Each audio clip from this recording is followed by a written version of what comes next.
Irish Nation, we are only a couple days out from our big-time matchup against the Arkansas Razorbacks at the SEC. This game is in Fayetteville, and it's looking like it's going to be an intense road atmosphere for Notre Dame. Both fan bases very fired up. This is the first time that both of these teams have played each other. Lou Holtz is even going to be in attendance. In order to prep for this big game, my co-host Brett interviewed Hogs on the Hill, a podcast for the Arkansas Razorbacks, to really get in depth on the roster and the various storylines around the Arkansas Razorbacks program. Hogs on the Hill, I should also call out, they're part of the College Huddle, which is a network of college podcasts that we are also a part of. With that, I'm going to kick it over to Brett and his interview with Hogs on the Hill. Excited for our next guest on the show. Caleb and Austin join us, co-hosts from Hogs on the Hill, covering all things Arkansas Razorback football. Caleb and Austin, thanks for joining. Would love to hear a little bit of background on your show, how long y'all been doing it, and how you feeling going into this one. Yeah, so I started the show back in 2022 when my wife was in grad school, and she had classes, work, and stuff to do like that. So I had to find something to buy time, and got that started. And then I brought Austin on probably a year and a half ago or so, as well. And so going into this weekend, it's interesting to say the least here in Fayetteville with everything going on. The unsuspected loss on Saturday, some comments from our athletic director, and, how things have gone this season definitely have not been what we expected and talked about when we've previewed this season. And so that's kind of the state of the program right now. Yeah, it certainly feels like back-to-back games. Y'all were there. It was competitive. You were in it. I know a really devastating turnover there at the end of that Memphis game really swung things against you. How are you guys feeling about Sam Pittman? It feels like he just hasn't been able to stay off the hot seat. I've been reading articles about his Petrino lobbying behind the scenes to get the interim job from promotion from offensive coordinator. Double click on what's going on with Pittman and the athletic director situation. Yeah. So, for me, and I'll let Austin give his take in a minute, but for me, it's like I told people, I try to remain optimistic going into the season that, it seemed like this year they built a good team. We had some question marks on defense, didn't necessarily think it'd be as bad as it is right now. Offensively, though, we knew that you could probably have some firepower, year or two in the Petrino offense. That's statistically what everybody talks about. And then, you lose to Ole Miss. Okay. Unfortunately how that ended, but it is another SEC team. Maybe they're going to be better than what we think they'll be. And then you go into Memphis, a team that, they're good, expected to be that kind of group of 5 spot in the playoffs potentially. But still, you're an SEC program. You should go in and be able to compete and kind of win that game handily. And that wasn't the case Saturday. And, Austin and I did a pregame show, and, kind of everything we talked about that we thought would be positives for the game kind of just was 360. And, after, losing the game Saturday to a program, Memphis is good. I give them that. But, you should take care of business and win. And I think that was the tipping point for me, and you lost me. I appreciate what Sam's done, but, I think there's a time. It's time for a change in leadership here in Arkansas. Yeah, and I kind of echo that. I'm never going to call for a man's job because it's their livelihood. I know they make millions of dollars and they're well off, right? But at the same time, losing a job sucks no matter what. And so I'm never going to call for it. But it is getting old. The barely losing is really what's getting old. I mean, if you look at the what are they, 9-19 right now, Caleb? Or is it 7-19 in one-score games? Yes, 7-19. If you flip that, if you take 50% of those losses and you flip it, you're talking about a completely different outlook on this year and going forward with Sam Pittman. But it isn't like that, and it's just I'm tired of being like the school of almost. I mean, you can talk about basketball and baseball, and it's almost getting to where you want to be, and it's just not getting there. And we kind of talked about Hunter Yurchek, and maybe that it might be time for him to move on because some of the crazy stuff that he said right before Arkansas lost to Ole Miss, or was it Memphis? And so yeah, no, it's the vibes aren't good. There is a little bit of tweaking, I guess I can tell you about all the stuff about Petrino lobbying behind the scenes. Apparently, none of that was true. It was Brandon Marcello, CBS Sports, that said that on his podcast, and it turns out apparently he wasn't actually, using the phone in lobbying and whatnot. So apparently that's not happening. But yeah, at the same time, he's definitely the go-to guy because right now the defense isn't very good. It feels like the programs are similar in a couple of ways. We've been waiting since 1988 for our next championship. We have definitely felt like a program of almost, coming off of several runs here to the college football playoff, coming up short. And right now, defense is not looking too good in South Bend. I know we'll talk about this more on your show, but there's a lot of folks putting the pressure on Chris Ash right now inside the Notre Dame fan base, our new defensive coordinator. Obviously, Marcus Freeman has a lot more leash after the success he's had in recent years, but certainly Notre Dame fans can feel you on what it's like going through that hot seat in the coaching side of things. Let's flip to more positive news. Your quarterback, Taylor Green, he just feels like the real deal QB1. How do you evaluate what he's doing? Taylin Green, not Taylor. Taylin Green. How do you guys evaluate him as your QB1? Yeah, I think that's one of the lone bright spots you talk about with this team is, Taylor's success he's had this season. I mean, it was to be expected that he'd make a jump. He looks, like a much improved player after the offseason, being able to, go through the offseason, be in year 2 of the Petrino offense, through these first 4 games, even though you're only 2-2, you've thrown for almost 1,200 yards with 12 touchdowns, 4 interceptions, and then added 360 yards on the ground with his legs and 2 touchdowns. So, he's really doing it all for this offense, really being the key leadership and key cog that helps run this offense, And I think the biggest thing you notice, at least from an Arkansas perspective, is that, he's being able to distribute the ball more.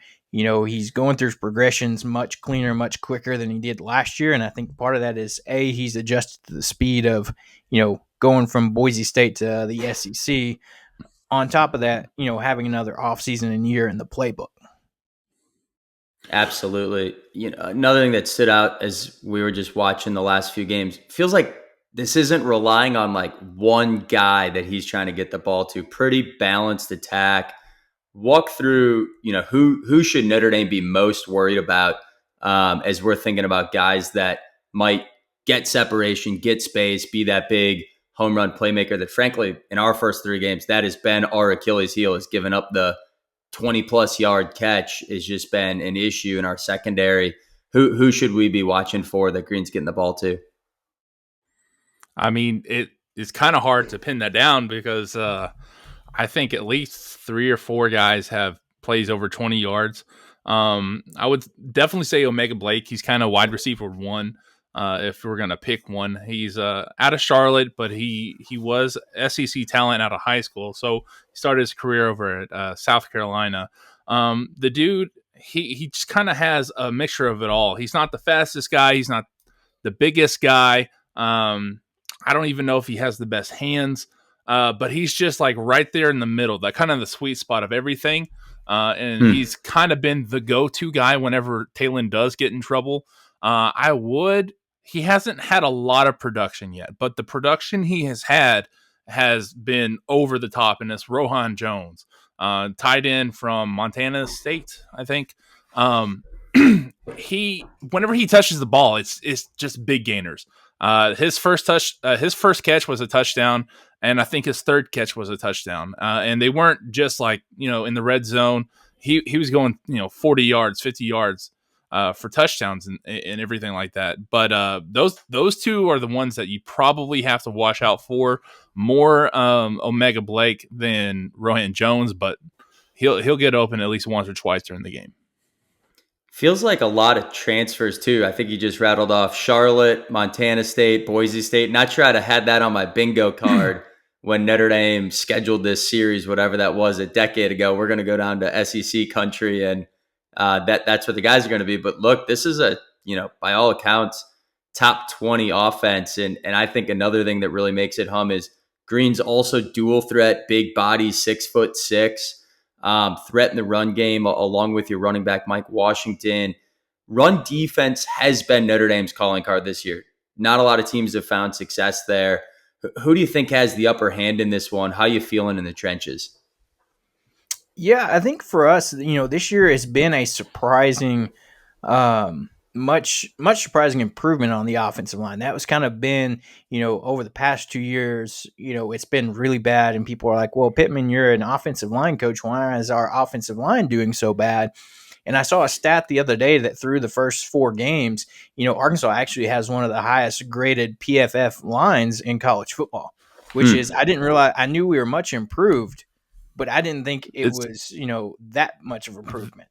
It's the highest graded offensive line in college football right now. So, and which, for what Arkansas wants to do offensively and schematically, that's fantastic. What we've seen through the first few games offensively, much improved. Love what the offensive line is doing for the most part, keeping Taylor Green, upright, clean. Of course, you're going to have some breakdowns. That happens every now and then for any team. And I think it's just been a pleasant surprise for Arkansas fans. And now if you could get the other side of the ball going, this season's probably, we have a completely different attitude. But, I'd like to say, for me, I think Arkansas has got a good chance in this one just based on how, we've seen the improvement. We've seen what this line has been able to do, especially with that shirt up left side, which is Taylor's blind side. Much improved from last year. So flipping to the other side of the ball, you mentioned this in the opening comments. This is your big concern. It's our big concern is our defense as well. But you're coming off of back-to-back games here, giving up 475 yards to Memphis and Ole Miss. What's going on? What is the part of the defense that's just not quite getting it on track? I was about to say, it's a whole list of things. I mean, Austin, get us started, but we got all night. Dude, well, first of all, especially against Memphis, the effort wasn't there. That's probably if they put in the effort, and if you listen to Sam Pittman's Monday press conference, he talked about the heat being an issue, but we live in Arkansas. I mean, it's going to be hot no matter what. Like, yeah, Memphis isn't that much hotter than it is in Fayetteville, so I don't know what that's about. Plus, it didn't affect the offense at all. So, but I think there was an effort problem or a fatigue problem going on. But the other thing is they just don't know where to go yet. We talked about the transfer portal. Most of the guys in the secondary are all from the portal. I think the main guy we have back is Larry Worth. He's one of the safeties, 6'3", like 215-pound safety. He's a big guy. But other than that, everybody else is new. So, and whenever you play the type of defense that Travis Williams has, which is blitz heavy, you got to know your gaps and you got to know your assignment, or it's just going to blow up on you. And that's kind of what we've seen so far. Yeah, and on the flip side of that too, we talked about it. We knew this was going to be a concern coming into the season, but you also have the lack of depth on the D line. That's been a concern as we talked about. We previewed each position group coming into the season, and that was one where we talked about, we're like, well, we wish we would have seen him go out and maybe get another guy or two to kind of just help with depth pieces. And, we've got, your starters returning great quality. You've got, Campbell, fantastic job, been a Razorback for 5 years, hasn't even been tempted by the transfer portal. He got thrown some big cash offers over the offseason, said, no, I'm staying in Arkansas. I'm an Arkansas kid that, and was committed to the program. You've got some young talent in Ian Gifford, was a freshman last year coming in the sophomore season. You brought in a couple transfers, Philip Lee, Justice Boone coming over from an SEC program in Florida. And, you got some talent there, but, you only have 4 to 6 guys, and you got to rotate through those. And, you can very much tell these guys are gassed by the time they're getting to the end of the games. And like Austin mentioned, that effort part, these guys seemed a little bit slower on this past Saturday. Well, especially your leader on defense, Xavier Sori, our linebacker. we think nothing's been said for sure, but it seems like he's dealing with some type of injury. He didn't seem like himself Saturday. I told Austin, I said he seemed like a step or two off. We know he had a hamstring issue in the preseason, and so we kind of wonder, is a little bit of that creeping back up and not allowing him to go full speed. So you talk about all the way from the D line into your secondary. To Austin's point, schematically, guys are still maybe learning, not sure where they're supposed to be 100% of the time. And, that just allows for a lot of breakdowns that we've seen in big chunk plays. Yeah, I do have one thing to add, if you don't mind. I don't know if you saw this, Caleb. I don't know if you saw this, but I was going to bring it up during the pod for our pod tonight. But Arkansas leads the SEC in pressures. They have 84 pressures this year, but they're number 8 in sacks. So I don't know if your quarterback does well on, throwing on pressure in the pressure, but if he does, then you'll probably be fine. But if the thing is, Arkansas gets to the quarterback, they just don't ever get him down. And we kind of saw that whenever they played Mississippi or Ole Miss, where they would get to Chambliss and he would just have this acrobatic throw and get it somewhere. And they can't quite get all the way, but they are getting there. So we talked about having, not a very good defensive line. Well, they're kind of good, but they're just not. Like I said, we're the school of almost. So they're almost getting to the quarterback. But I thought that was just crazy. And it's something that maybe, for us, hopefully they finally turn the corner on it this week. It's interesting you bring that up. That's something I think a lot of Notre Dame fans are pretty worked up. We've only got 3 or 4 sacks here through 3 games. But in our last 2 games, our pressure rate was 43% and 35%. Now, one of those was Marcel Reed at A&M. He's pretty elusive back there, right? So you get him under pressure. He might not go down, but he's probably going to be errant throwing the ball. And so same thing, I feel like our pressure's been disruptive, but not quite that game-changing play, step away. Also interesting to hear you guys talk about depth. That's one thing that I think Notre Dame fans have seen time and time again, defenses that only go 5-6 deep and they don't go 8, 9, 10 deep. Early on in the game, if they're pretty good, Jeremiah Love, Jadarian Price might be getting 3-4 yards a carry, but by the third quarter, the fourth quarter, this is an offensive line and frankly a running back duo that can really grind down opponents. We saw that last year against Penn State. We saw that last year against Georgia, where early on Georgia's defensive line was holding us up, but later on in that game started opening up. If Notre Dame struggles to move the ball, Austin, you maybe just said it. It might be pressure from that defensive line disrupting redshirt freshman quarterback CJ Carr.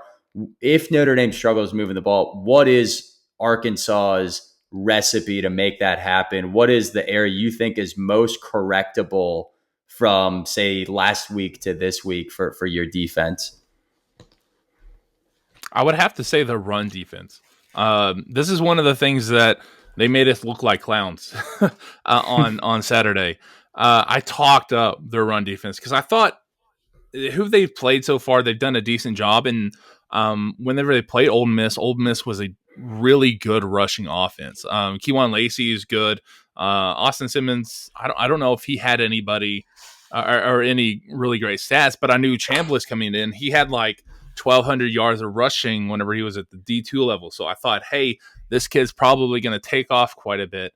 And Arkansas has a decent run defense, and they actually stopped them. I think they had 115 yards rushing total. The problem is they had like 400 yards passing. So, whatever. But then you go in and you play this Memphis game, and it's completely opposite. They had 290 yards rushing. They just destroyed us. Wow. A lot of that had to do with the effort. So if they turn that effort on again, and they should, it's at Fayetteville, so they should have all the momentum and all that, home field advantage, whatnot.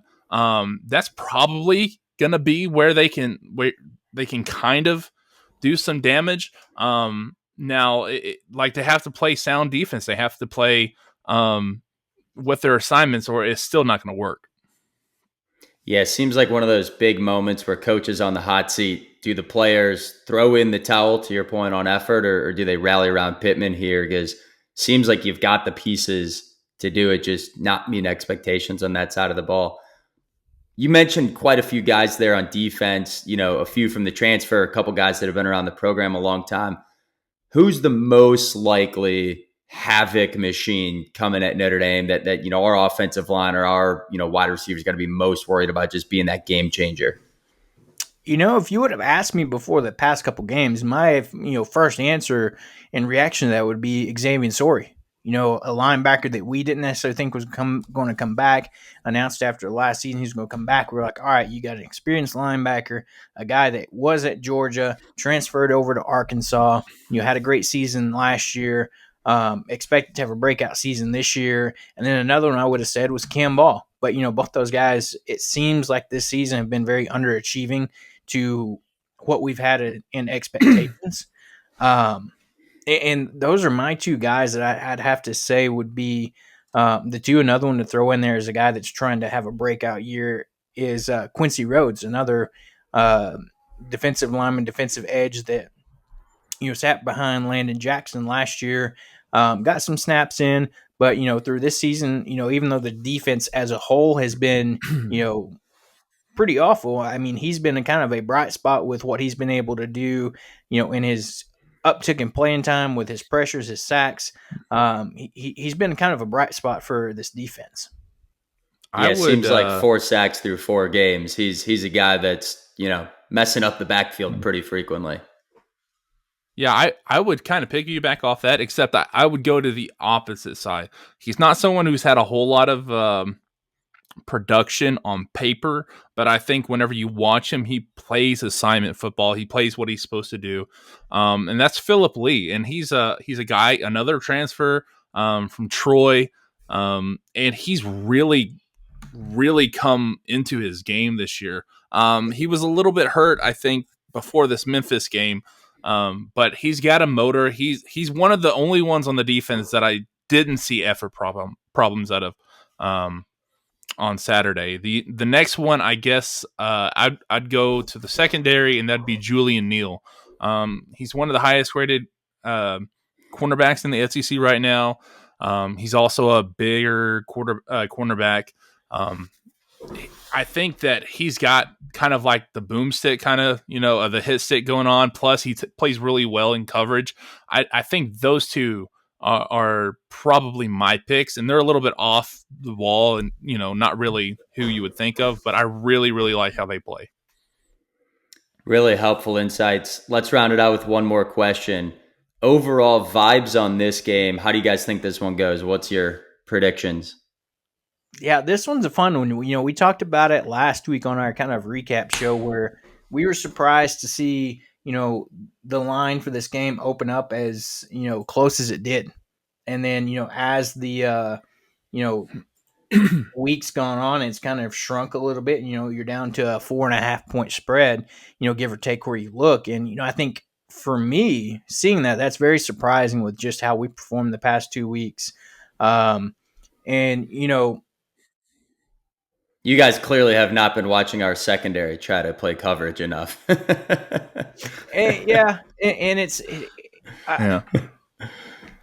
I want to say I'm going to be cautiously optimistic this week. It would be very much an Arkansas and Sam Pittman thing after the way the past 2 weeks have gone, come out this week, perform really well and surprise a lot of people with a win. But also on the flip side of that, with just all the outside noise this week, the talk of, after last week, Sam Pittman's probably done. The talks of Yurachek probably done. I don't know what that's done to, the kids. They try to keep all this noise out of the locker room, but these kids are on social media. They're seeing all this. So, I don't know what their effort's going to be like. Are they going to rally around Pittman and say, all right, we're going to come out and play hard, that type of thing? Or is, they're going to come out and say, all right, the season's pretty much over. We know Pittman's going to be gone, and it is what it is. Yeah, I'm kind of there's a saying in Fayetteville and around Arkansas, it's hogs gonna hog. They're gonna find some way to really, really get your hopes up and then crush them. That's exactly their MO. Like he said, I would not be surprised if Arkansas won this game. I would not be surprised if Arkansas went into Memphis, got their butts kicked and then come into Fayetteville and beat, a blue blood like Notre Dame. Would not surprise me at all. Am I going to pick it? No, but it wouldn't surprise me at all. I am a little bit interested in seeing, how the crowd reacts. I don't remember, or I don't know if you remember, what's his name? Not Mike Washington, Ty Washington, who said that if you can get the crowd out of it, they die off pretty easy in Fayetteville. I want to see how they react, especially with all the stuff that's going on right now, because that's kind of one of the things I see a lot throughout this week is, hey, this is what Ty is saying over in South Bend. Are you guys going to, let this happen? I'm hoping they don't. I'm hoping it's a good crowd and you get the full experience of what it's like to be in Fayetteville. If not, it might be a long day. Absolutely. Well, guys, appreciate joining the show. Always good to get the color from inside the enemy's mindset, if you will. Good luck this weekend. Good luck working through the rest of the year with the Sam Pittman experience. And until we see you next time, I guess I got to say, go Irish.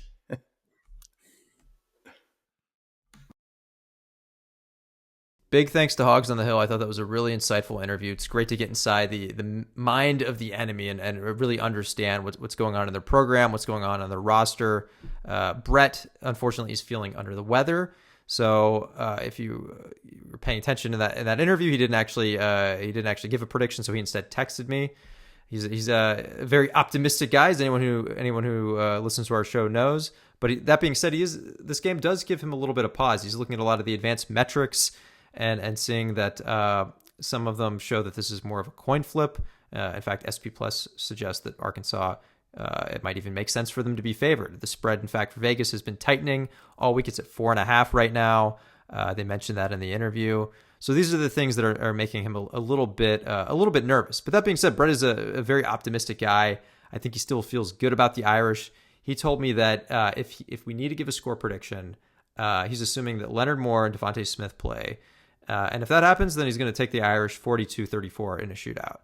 Now, on those two guys, we got a bit of an update today. Devontae Smith was upgraded to probable, which is big, but Leonard Moore is still designated as questionable. And a lot of the beat reporters were suggesting that his ankle injury is more of the high ankle sprain variety, which suggests a longer recovery time.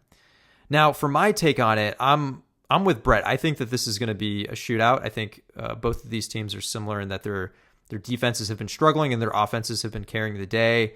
I think even if Leonard Moore is able to go, he's probably not going to be 100%. It'll still be a lift. I think that'll be enough to keep Arkansas's offense in check enough to help our offense carry the day. So basically what that means to me is like I said, a shootout. I have Notre Dame winning 38-35, so not quite as big of a shootout as Brett is suggesting. But the offense is putting up enough points, maybe not 40, but pretty close, putting up enough points to continue their trajectory of strong play. And unfortunately, the defense, I'm predicting that we give up another, 30-point game, in this case, 35 points. So, and against an offense like Arkansas, you could argue that avoids the worst case scenario. And that's what I'm going for here. So I think I pick Notre Dame, win by 3. We don't beat the spread, but we come out with a win. And hopefully we just see some signs of improvement on the defense and just that continued upward trajectory for the offense. And with that, that's our show. Irish beat Razorbacks.